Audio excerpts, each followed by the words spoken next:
Hi hello నమస్తే. ఈరోజు మన కార్యక్రమంలో ఒక ప్రముఖ హీరో గురించి, అతనిలోని పట్టుదల, దీక్ష, దక్షతలు, ఏమాత్రం తగ్గని ఎనర్జీ, స్టామినా కలిగి ఉన్న ఒక హీరో గురించి తెలుసుకోబోతున్నాం. అతని యువ సామ్రాట్ కింగ్ నాగార్జున. ఈరోజు మన టాపిక్ ఆయన గురించే. నాగార్జునకి ఇండస్ట్రీ బ్యాక్గ్రౌండ్ ఉన్నా సరే, చిత్ర పరిశ్రమలోకి రావడానికి కొన్ని అర్హతలు, కొంత శ్రమ ఉండాలని, పర్ఫెక్ట్ అయిన తర్వాతే రావాలని వెయిట్ చేశాడు. తర్వాత తాను నటించగలననే నమ్మకం కుదిరిన తర్వాతే ఇండస్ట్రీలో అడుగుపెట్టాడు.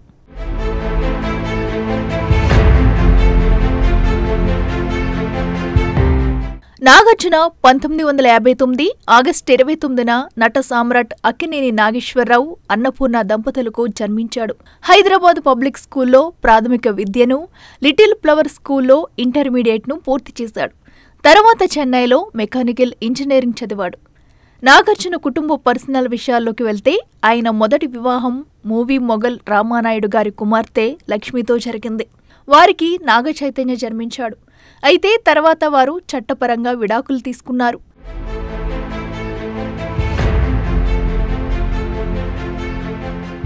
నాగార్జున కొద్ది కాలం తర్వాత తన సహనటి అయిన అమలను వివాహం చేసుకున్నారు. వీరికి అఖిల్ జన్మించాడు. అమల ఆదర్శ గృహిణిగా ఉంటూ మూగజీవాలకు సేవా కార్యక్రమాలు చేస్తూ ఉంటుంది. నాగార్జున, అమలలు కొన్ని చిత్రాల్లో పనిచేశారు. అయితే నాగార్జున యాక్షన్ మూవీ శివ చిత్రం తర్వాత వారి వివాహం జరిగింది.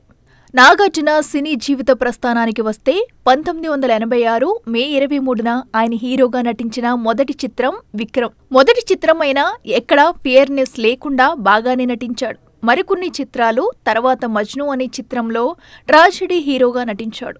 ట్రాజెడీ పాత్రలకు కింగ్ నాగార్జున తండ్రి నాగేశ్వరరావును అనుకరించకుండా తనదైన స్టైల్లో మజ్నులోని పాత్ర తన టాలెంట్ మేరకు బాగానే నటించాడు. తర్వాత తండ్రితో కలిసి కలెక్టర్ గారి అబ్బాయిలో నటించాడు. తర్వాత ఒక భారీ చిత్రంలో నటించే అవకాశం వచ్చింది. ఆ సినిమా ఆఖరి పోరాటం. ఇందులో అలనాటి గ్లామర్ హీరోయిన్ శ్రీదేవితో నాగార్జున నటించారు. ఆయనకు భారీ విజయాన్ని అందించిన చిత్రం ఇది. ఈ చిత్రం 12 కేంద్రాల్లో 100 రోజులు ఆడింది.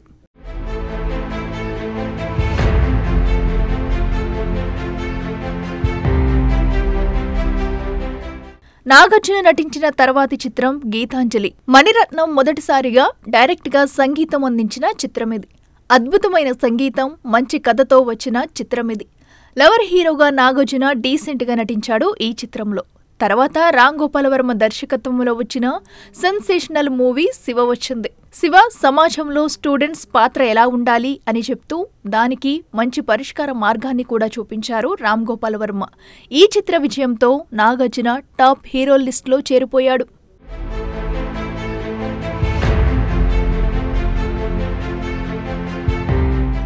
కృష్ణవంశీ దర్శకత్వంలో వచ్చిన నిన్నే పెళ్లాడుతా చిత్రం అనూహ్యమైన కలెక్షన్స్తో భారీ విజయాన్ని అందుకుంది.